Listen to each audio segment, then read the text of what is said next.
everyone, and welcome to Talking Over Tea. Since Valentine's Day is coming up, we were trying to think of an idea for what we could do. So we came up with the idea of taking the attributes of love from 1 Corinthians 13 and trying to find book characters that had those attributes.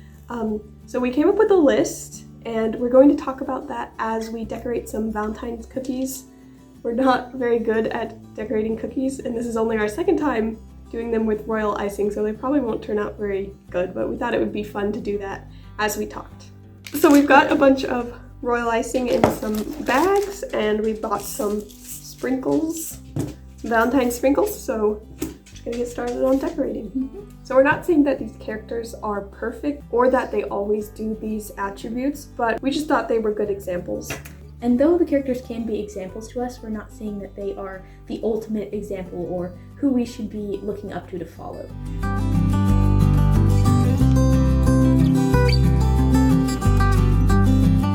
So to start off, it's Love is Patient, and for this we chose Connor Brockhart from Eyre. So we were kind of having a hard time finding an example for this, but this character seemed to fit it pretty well. So if you don't know the story, Connor is the main character, and he is sent to a prison when he didn't actually do anything wrong. So he had to go through a lot in the prison and had to suffer a lot there. Throughout the whole time he was there, he was very patient, and he came up with a plan to get out of the prison so that he could get back to his normal life. And he didn't mourn the fact that all this time had lost. He just tried to figure out what he needed to do right then and have patience in pursuing that goal. Okay, for patience, we had Herbert Pocket from Great Expectations. Have you read it?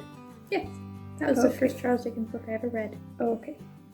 I'm afraid I can't remember the book super well, but we know the 80s BBC like the back of our hand. So the main character of Great Expectations is Pip, and he wants to become a gentleman. So he ends up going to the city to stay with Herbert, who he has never met before. So yeah, the first time that we see Herbert is he's coming home to welcome Pip, and he brings him fruit because he knows he's from the country, and he thought he would like fruit. So he went all the way, where did he go? He went really far. We always thought that was funny and very kind.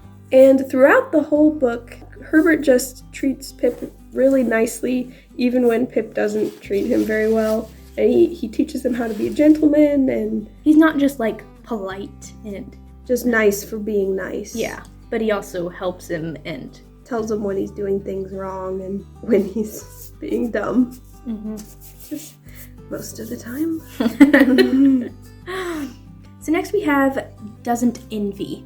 For this we picked Beth March from Little Women. So throughout the whole book, you just see her as the character who doesn't envy her other sisters for what they are going off and doing. She's just very content with where she is in life, which is just staying at home and doing the little things that she does around the house. I struggle a lot with being content and not envying others. So yeah, that's something I look up to in her character. Yeah, Beth has kind of always been a character I thought that was similar to me, but not in the she's always perfect way.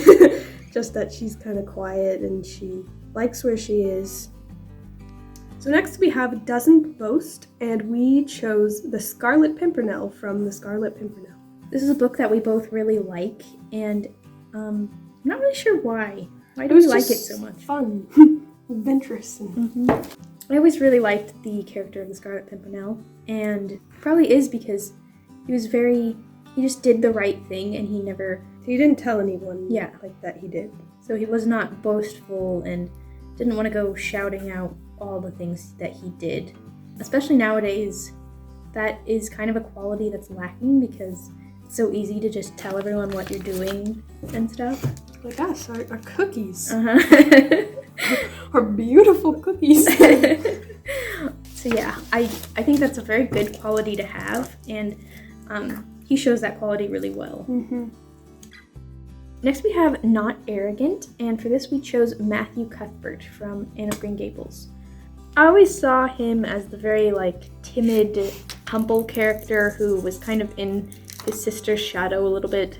And I feel like we don't see those characters super often. Anymore. Yeah. And like nowadays books, everyone's got to be the outspoken like character that, you know, is not afraid of anything and just wants to do what they want. And I feel like he's a character who understands like he's not the most important and he would rather like let others talk and let others stand out. When Anne came to them, it was showing her love because she was talking a million words a minute and no one ever really let her talk. So when he just stepped back and listened to her, she felt more welcome into their family.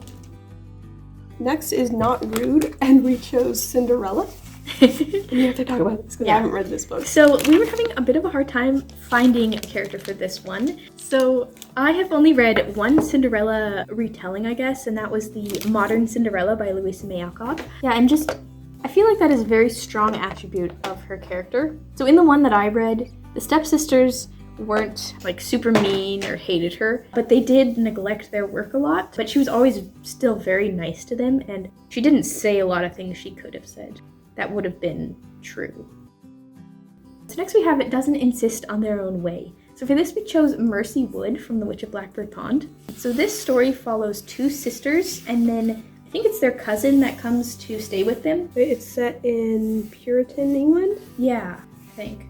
Basically the story is that the two sisters are Judith and Mercy, and Judith is very overbearing, I guess. I don't know.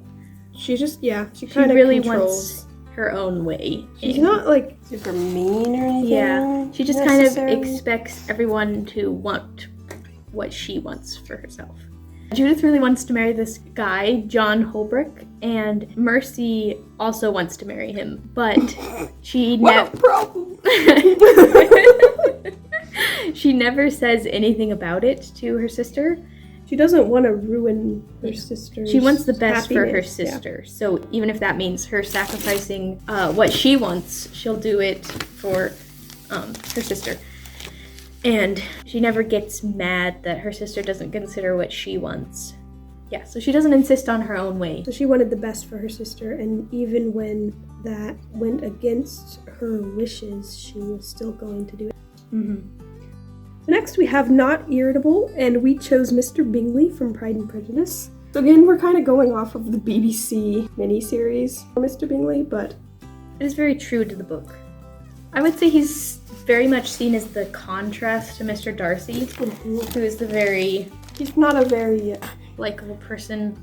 Well, Mr. Bingley he tries to be nice to everyone, and he likes everyone. It doesn't matter what social status you are to Mr. Bingley, he's still nice to you, and he at least wants you to enjoy yourself. Yeah. So next we have Not Resentful, and for this we picked Jane Eyre. So Jane was an orphan, and when she was young, she was sent to live with her aunts and cousins, and she was not treated well. Eventually she left, and the book is mostly about other things, but she has to come back. She goes back, to where she lived. Because her aunt, Mrs. Reed, was sick. So she had to go and take care of her after how mean she'd been. Yep. And she even forgave her. And even while she was sick, she was still mean. But she still took care of her. And even said she forgave her. So even though that's not necessarily the main point of the book, we decided to go with Jane. And I feel like we don't see a lot of people in books like really forgive people. They always just like go get revenge. And so, Jane forgave her. She could have just not taken care of her. She could have not forgiven her. And that really stuck with both of us. Okay, and then I think this is going to be the last one. We didn't really pick anyone for bears all things, believes all things, hopes all things, endures all things, and never ends. So I think we're going to end it with Does Not Rejoice in Wrongdoing. And we chose Marmee from Little Women. This one was kind of hard to think of. I mean, we could find characters who were like fight against the evil, bad people or whatever. But throughout the story, the girls don't want to do bad things because they know that it will disappoint Marmee. I mean, that's not the only reason, but through that we can see that she doesn't rejoice in wrongdoing. She really hates when people are not trying to do good. So she's the example. She's trying to teach them that do not rejoice in wrongdoing.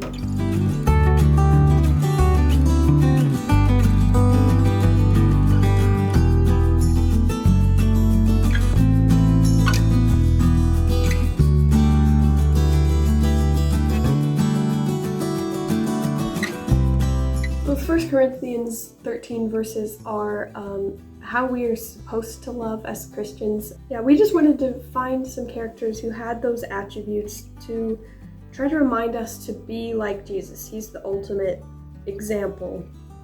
But literature can definitely help us. It definitely forms our characters. So even though stories are not the ultimate example of love, we just wanted to talk about characters that could be tangible examples of the characteristics of love and remind us to work on that ourselves and to just read about good characters in general. We hope you enjoyed this video, and we would love to hear about any characters that came to your mind when we mentioned these attributes. And if you disagreed or agreed with who we chose for them, we'd love to hear anything you have to say. Thank you for watching this video, and we'll see you in our next post.